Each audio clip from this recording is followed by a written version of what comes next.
वैसे ये लड़की रूबी भी इतनी बुरी नहीं है। रुको, क्या मैं टाइम ट्रेवल करके पास्ट में आ गया हूँ? एक सदी पहले इस दुनिया की गलियां अचानक कांप उठी थी। जमीन के अंदर की गुफाएं फट गई थी और उनसे अनेकों मॉन्स्टर्स बाहर आ गए थे। उस दिन के बाद दुनिया तबाह हो गई। इंसानियत को बहुत बड़ा नुकसान हुआ। इंसानियत लगभग खत्म होने की कगार पर पहुंच गई थी। लेकिन तब इंसानों में से कुछ लोग जागे। वो थे इंसानियत के पहले 10 अवतार। उन्होंने टाइटन बीस्ट की शक्ति हासिल की। उनकी अगुवाई में और भी लोग अवतरित होने शुरू हुए ताकि वो सब मॉन्स्टर्स से मिलकर लड़ सके। इससे इंसानियत को थोड़ी राहत मिली। लेकिन मॉन्स्टर्स अब भी बहुत शक्तिशाली है। अब कुछ मॉन्स्टर्स एम्परर लेवल तक पहुंच गए हैं। हालांकि उनके सामने खड़े होने के लिए हमारे योद्धाओं के पास कई हथियार हैं, लेकिन फिर भी ये काफी नहीं है। सिर्फ एक शक्तिशाली टाइटन ही इन सभी मॉन्स्टर्स को हरा सकता है और तभी जाकर इंसानियत जिंदा रहेगी। इसी वजह से इस युग को कहा जाता है टाइटन एरा। अगला नाम है एलारा ब्रूक्स।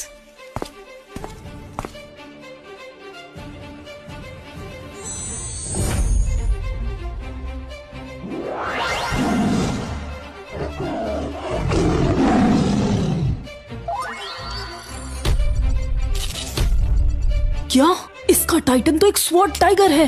क्या बात है, एक टाइगर! हमारी क्लास में इतना स्ट्रॉन्ग टाइटन किसी के पास नहीं था। एलारा तो बहुत ताकतवर निकली। हाँ?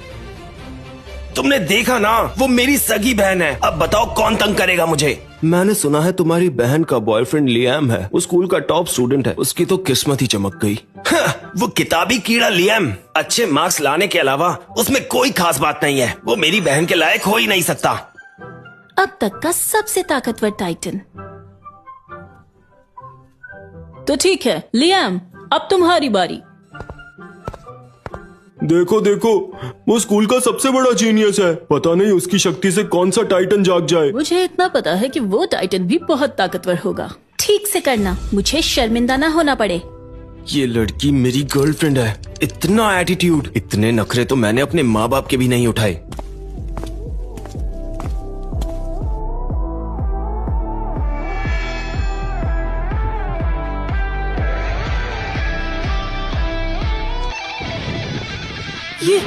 ये क्या हो रहा है? हाँ?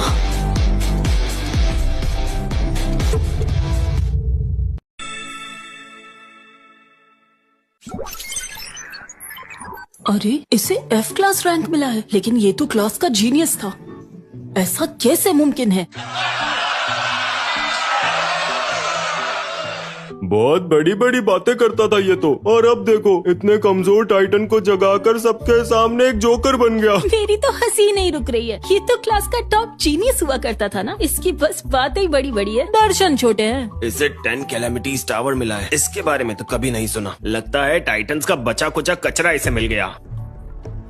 इसे सिर्फ F रैंक मिली है। बहुत शर्म की बात है। इसकी वजह से हमारे स्कूल की बहुत बदनामी होगी। और मैं इसको लेकर क्या क्या सोच रहा था। सर, अब हमें क्या करना चाहिए? जाओ, इसे स्कूल से बाहर निकालने की तैयारी करो। इसे आज तक जितनी भी स्कॉलरशिप मिली है वो सारा पैसा इससे वसूल करो और इसे हमारे स्कूल से बाहर निकालो। समझ गई ना? ओके सर, मैं समझ गई। F rank? पर मैं तो इस कहानी का हीरो हूँ ना, तो मुझे F रैंक कैसे मिल सकती है? मैंने कहा था ये इंग्लिश मीडियम वाला लियाम एक लूजर है और अब मैं अपनी बहन को इसके साथ कभी नहीं रहने दे सकता। लियाम, मेरी बात गौर से सुनो। आज और अभी से तुम इस एकेडमी से निकाले जाते हो और इसके साथ साथ तुम्हें आज तक जितनी भी स्कॉलरशिप्स मिली है उन सब की भरपाई तुम्हें करनी होगी। क्या मुझे स्कॉलरशिप्स मिली थी? जरा रुको, शायद ये ठीक कह रही है और शायद वो सारे पैसे मैंने अपनी नकचड़ी गर्लफ्रेंड पर लगा दिए। इतना बेवकूफ कैसे हो सकता हूँ मैं एक नंबर का ढक्कन था। स्कूल अपनी इच्छा से किसी स्टूडेंट को स्कॉलरशिप देता है, तो ये पैसे वापस देने की बात कहाँ से आ गई? ऐसा इसलिए क्योंकि तुम पढ़ाई में अच्छे थे, लेकिन किसे पता था टाइटन को जगाने के मामले में तुम एक लूजर निकलोगे। तुम्हारे जैसे कचरे की स्कूल में कोई जगह नहीं है। लियाम, मुझे तुम्हारे साथ कोई रिश्ता नहीं रखना। मैं एक लूजर क्या बना, इसने तो मुझसे रिश्ता ही तोड़ लिया। ये दुनिया इतनी भी आसान नहीं है जितनी मैंने सोची थी।